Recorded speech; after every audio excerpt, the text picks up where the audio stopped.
আসসালামু আলাইকুম।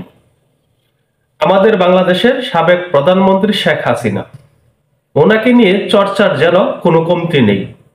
আমরা যতই বলি তিনি পালিয়ে গেছেন, হারিয়ে গেছেন, আর ফিরে আসবেন না, কিন্তু আমরা যদি বাস্তবতা লক্ষ্য করে থাকি তাহলে দেখব রাজনৈতিক অঙ্গনে প্রতিনিয়তই শেখ হাসিনা বিরাজমান। শেখ হাসিনাকে ছাড়া রাজনৈতিক কথাবার্তা যেন জমেই ওঠে না।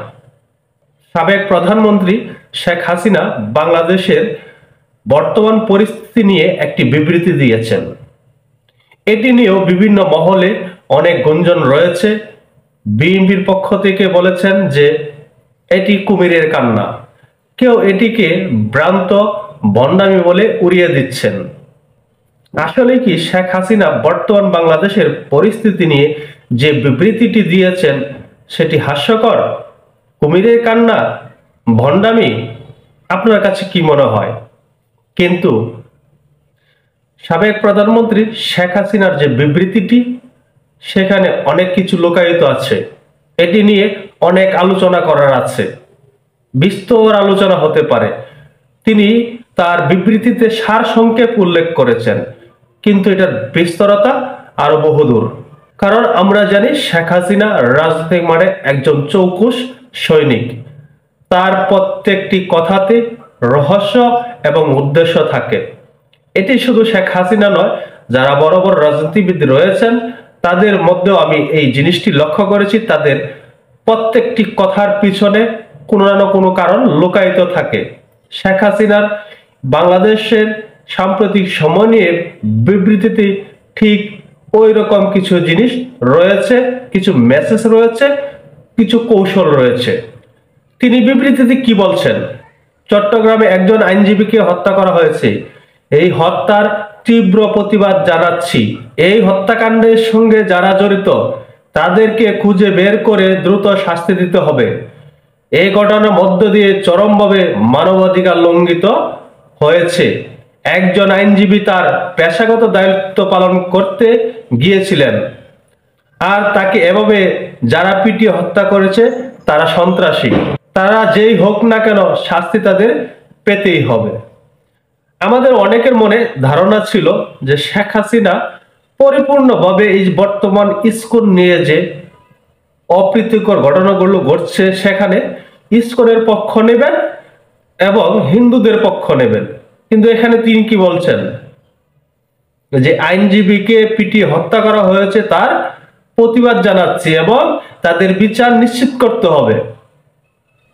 তারপরে বলেছেন, অসাংবিধানিকভাবে ক্ষমতা দখলকারী ইউনূস সরকার যদি এই সন্ত্রাসীদের শাস্তি দিতে ব্যর্থ হয় তাহলে মানবাধিকার লঙ্ঘনের দায়ে তাকেও শাস্তির মুখোমুখি হতে হবে।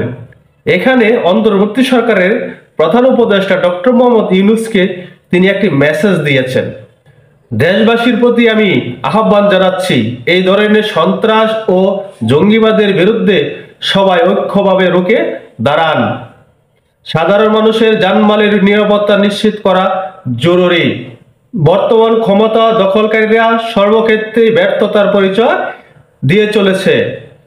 নিত্য প্রয়োজনীয় দ্রব্যমূল্য নিয়ন্ত্রণ করতে ব্যর্থ, মানুষের জীবনে নিরাপত্তা দিতে ব্যর্থ।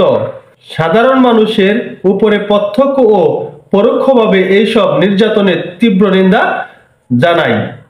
তিনি এখানে অন্তর্বর্তী সরকারের বেশ কয়েকটি ব্যর্থতা উল্লেখ করেছেন। মানুষের জানমালের নিরাপত্তা এই সরকার দিতে পারছে না। আমরা জানি দ্রব্যমূল্যের যে ঊর্ধ্বগতি তার লাগাম কোনোভাবেই দিতে পারছে না এই অন্তর্বর্তী সরকার। এটি কিন্তু স্পষ্টতই সত্য ঘটনা। সাবেক প্রধানমন্ত্রী শেখ হাসিনার এই বিবৃতিতে এখানে আরেকটি ইন্টারেস্টিং বিষয় রয়েছে।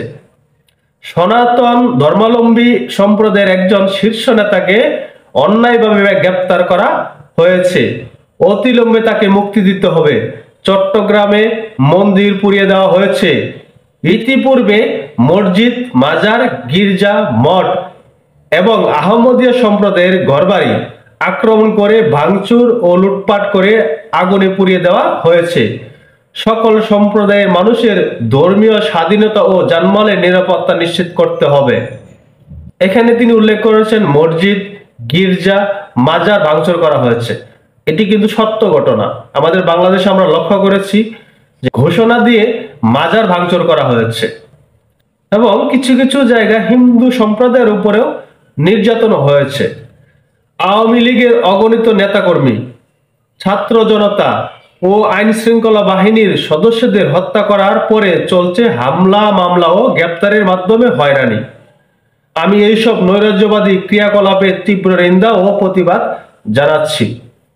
আমরা সকলেই কিন্তু এই বিষয়টি নিয়ে অবগত রয়েছি। বাংলাদেশে অনেক পুলিশ নিহত হয়েছেন এবং নেতাকর্মী নিহত হয়েছেন আওয়ামী লীগ, ছাত্রলীগ, যুবলীগের। এবং এর পরবর্তীতে আমরা কিন্তু এটিও লক্ষ্য করছি যে মামলা বাণিজ্য চলছে। এটি নিয়ে এখন বর্তমান যে আইন উপদেষ্টা আসিফ নজরুল স্যার, তিনিও কিন্তু একটি বিবৃতি দিয়েছিলেন, বলেছিলেন যে বাংলাদেশে ব্যাপক পরিমাণে মামলা বাণিজ্য চলছে, হয়রানি চলছে। তাহলে এখানে যে শেখ হাসিনা কথাগুলা বলেছেন, আপনি কোনটাকে ফেলে দিতে পারেন? এখানে কি ফেলে দেওয়ার মতো কোনো কথা বলেছেন? এখানে যে বলেছেন অনেকে যে পাগলামি, ভণ্ডামি, এই বিবৃতিতে প্রকৃতপক্ষে ভণ্ডামি এবং কুমিরের কান্না কি রয়েছে সেটি আসলে আমি খুঁজে পাইনি। এখানে হয়তো বা এই কথাটি বলার পরে অনেকে অনেক রকম ট্যাগ লাগানোর চেষ্টা করবেন, আমাকে করতে পারেন, অনেকে অনেক রকম তো মন্তব্য করেই থাকেন।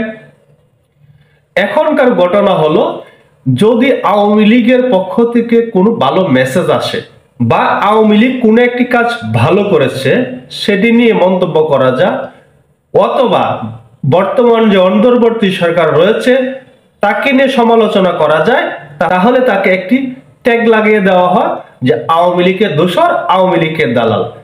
আমরা ইতিপূর্বে লক্ষ্য করেছি বাংলাদেশের বেশ কয়েকজন সাংবাদিক রয়েছেন, বিশ্লেষক রয়েছেন, যারা শেখ হাসিনার আমলে তীব্র সমালোচনা করতেন। শেখ হাসিনার এক কথায় তারা শেখ হাসিনার বিরুদ্ধে লড়াই করেছেন দীর্ঘদিন।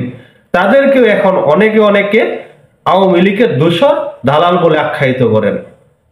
এ থেকে আমাদের বেরিয়ে আসতে হবে। সত্যকে সত্য, মিথ্যাকে মিথ্যা বলতে হবে, সাদাকে সাদা, কালোকে কালো বলতে হবে, আর সেই হিম্মত বুকে লালন করতে হবে। সকলে ভালো থাকবেন। আল্লাহ হাফেজ।